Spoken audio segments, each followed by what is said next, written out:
My beef shank with bone-in recipe is easy and delicious.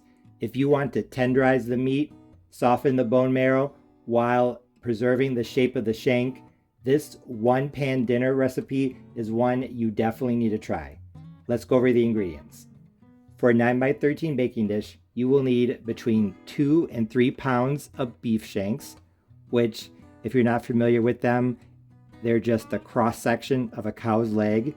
Here's the bone with the marrow inside and then the meat around it. At this weight, which for me is 2.5 pounds, sometimes you get 2 really big shanks or 3 medium ones. It all depends on the package. I'm going to add some vegetables as well, between 3 to 3.5 pounds. I'm using baking potatoes, yellow onions, red onions, and celery, but you can use whatever you want. Sweet potato, Yukon Gold, red potato, you have some leeway there. For the flavorful broth, I am going to need about 2 cups of vegetable stock, 1 cup of red wine, and a 1/4 cup of Worcestershire sauce. And for the spices, 1/2 teaspoon each of black pepper, garlic powder, and onion powder, a light sprinkling of salt, and 1 ounce packet of onion soup mix, along with about 3 garlic cloves and 3 small bay leaves. As you can see, I have everything I need. My 9x13 baking dish is buttered and off to the side, so I am ready to get started. The first step is technically optional, but I highly recommend it. Here in this pan, I have a little bit of oil. I'm going to heat up the oil, and then I'm going to brown the shanks on both sides and then put them into the pan. That extra browning is going to really bring out the flavor, so I highly recommend doing it. Like I said, I'm going to heat up the oil and then start browning the shanks, and then I'll bring you back. Now that my oil has heated up, it's time to start adding the shanks. So I'm going to cook them, on medium-high heat. Guess my 4 out of 6 for maybe 3 to 5 minutes per side. And then, like I said, I'm going to put them into the 9x13 baking dish off to the side. As you can see, my shanks are browned. I put them off to the side. It only took about maybe 3 minutes per side on medium high or medium heat, so just keep that in mind. Now it's time to deglaze the pan, because as you can see, there's still a lot of little bits there that have a lot of flavor. So I have my heat on medium or medium high, and I'm just going to take my red wine, pour it in.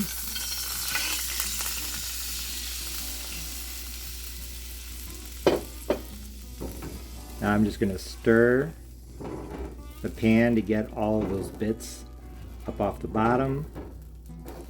Like I said, those burned bits is where there's a lot of flavor, so you don't want to leave them behind.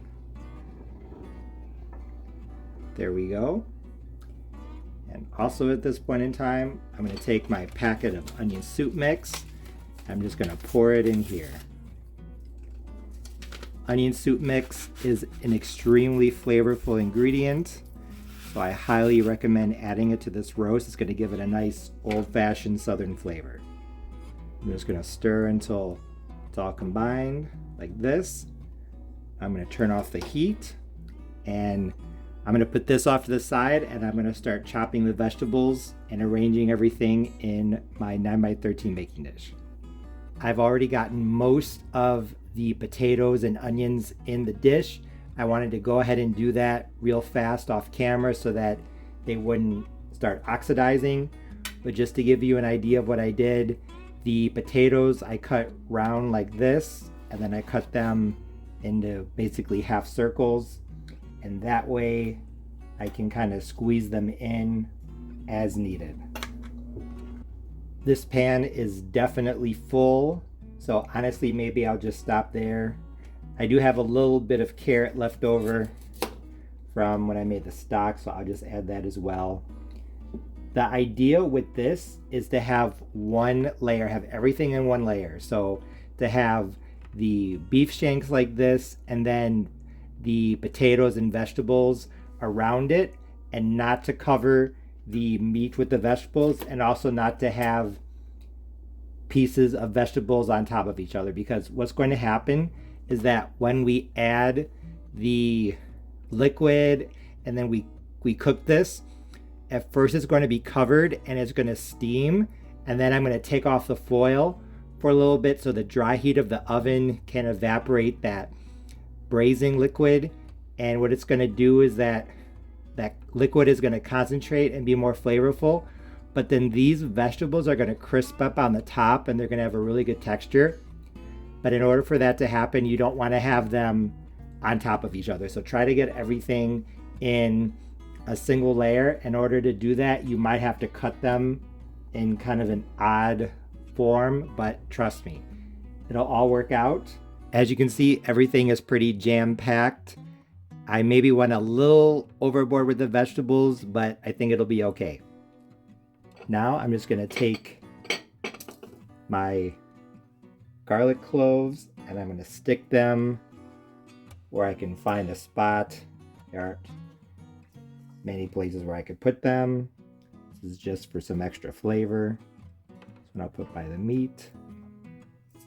And my bay leaves. So wherever you see an opening,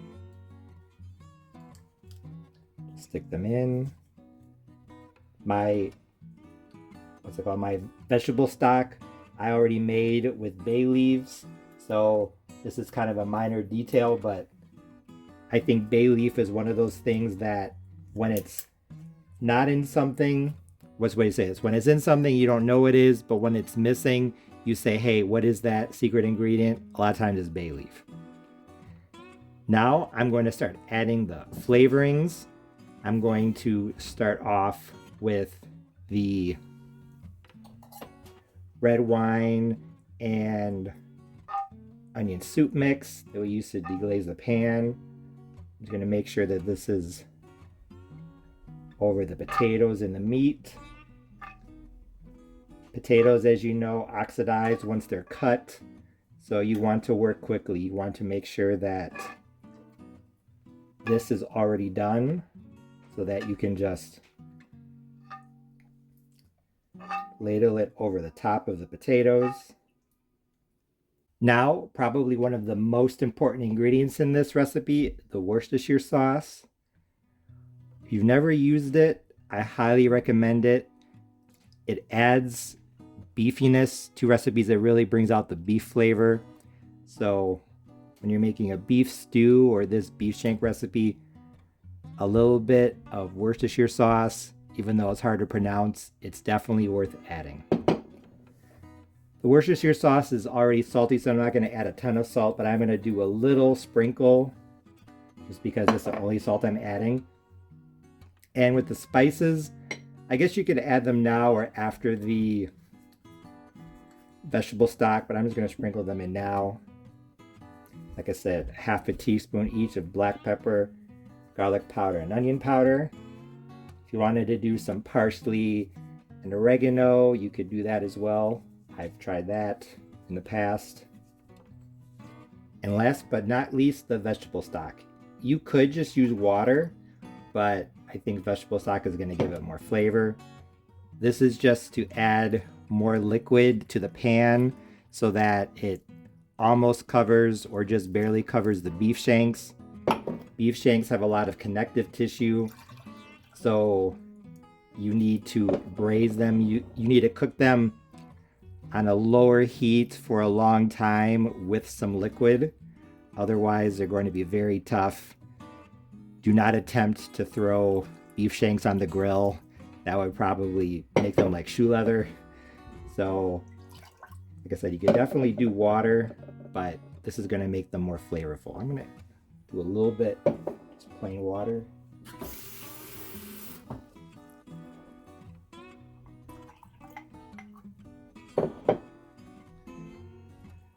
So we'll say 2.5 cups of liquid. That's good because you can see, I know that one is a little covered with liquid. You just want it to come up to where they're barely covered, or what's the way to say this? They're almost covered, or if they do have liquid over the top, it just barely covers the top. I think that's perfect. Now I'm going to cover the pan with foil, and I'm going to bake it at 350 degrees Fahrenheit covered for 2 hours. I'm not going to touch it. I'm going to go do something else. And then I'm going to take it out of the oven after those 2 hours at 350 covered. I'm going to baste the vegetables and the beef shank and everything like that. And then I'm going to put it back into the oven uncovered, still at 350 for 40 minutes. Like I said, that's to evaporate some of the liquid and to concentrate the flavors and crisp up the vegetables. Then I'm going to turn off the oven and let it sit in the oven for 40 minutes. That's to cool down and to finish cooking. So I will see you in 2 hours. My bone-in beef shank cooked at 350 covered for 2 hours. So I pulled it out of the oven. Now I'm just going to baste the meat and the vegetables with this liquid.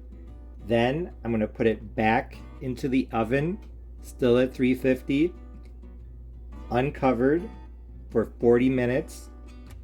Then I'm going to turn off the oven and leave everything in there so that it can finish cooking and also cool down a little bit, because this is definitely hot.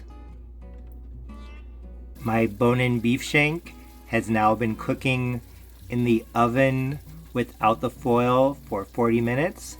So now I'm just going to turn off the oven and let it sit here for another 20.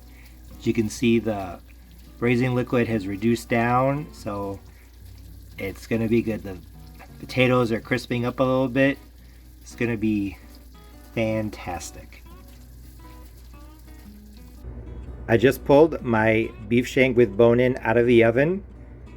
As I said earlier, it was in at 350 degrees Fahrenheit, covered with foil for 2 hours.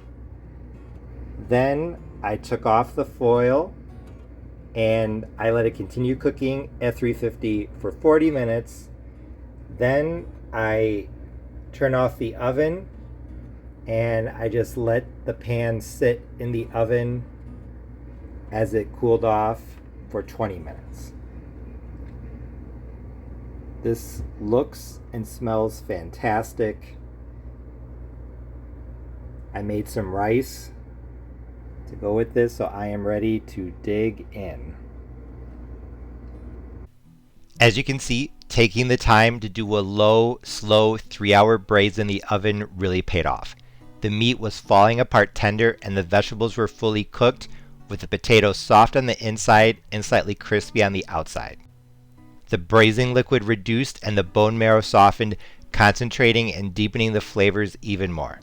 The bones remained whole, so they made eye-catching centerpieces in the middle of this dish.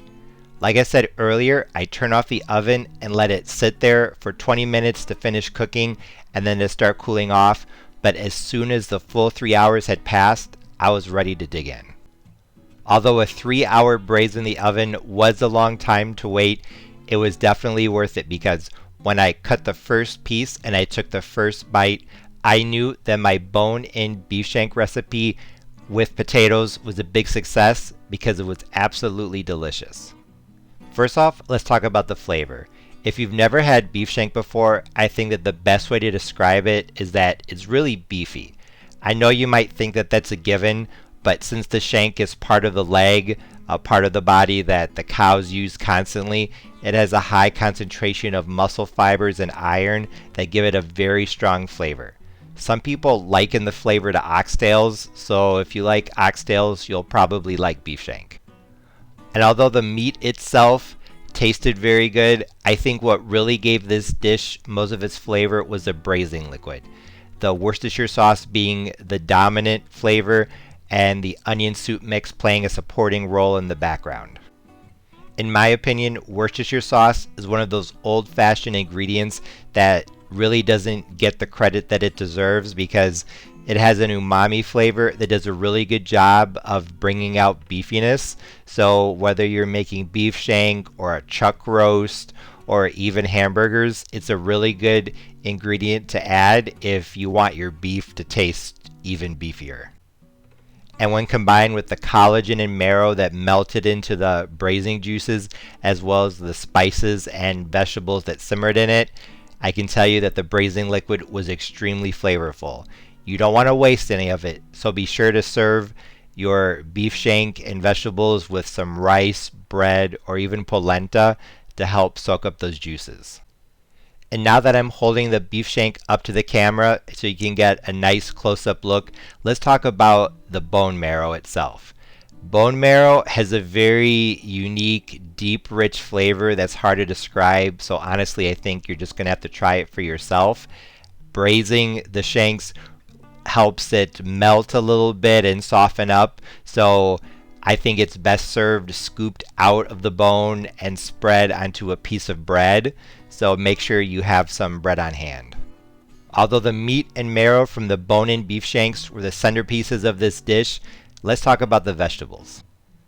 The vegetables were actually really flavorful because, interestingly, the braising liquid soaked into the potatoes and onions and carrots, and when I sliced into the potatoes, I could actually see that the edges were brown because the Worcestershire sauce dominated juice soaked into them. This made the potatoes really flavorful both on the inside and outside, unlike a lot of potatoes that only have seasoning or flavor on the outside. Although the flavor of this dish was great, let's talk about the texture. The bone-in beef shank was fall apart tender, so much so that honestly I didn't really need a knife to cut into most of it. I could have just pulled it apart with a fork. I like the texture of the vegetables as well, especially the potatoes, because they were soft and fluffy on the inside and slightly crispy on the outside. So in short, I was very pleased with how my bone-in beef shank in the oven recipe turned out. The flavor and texture were absolutely perfect. Although this recipe is a bit time consuming, it's pretty easy. The only thing you really have to worry about is to make sure you don't overcrowd the vegetables in the pan, especially the potatoes, so that they can be partially in the braising liquid and partially out, so that they can get soft on the inside and crispy on the outside. In short, if you're looking for a bone-in beef shank recipe, this is one you need to try. I know you'll like it. As always, thanks for watching. See you next time.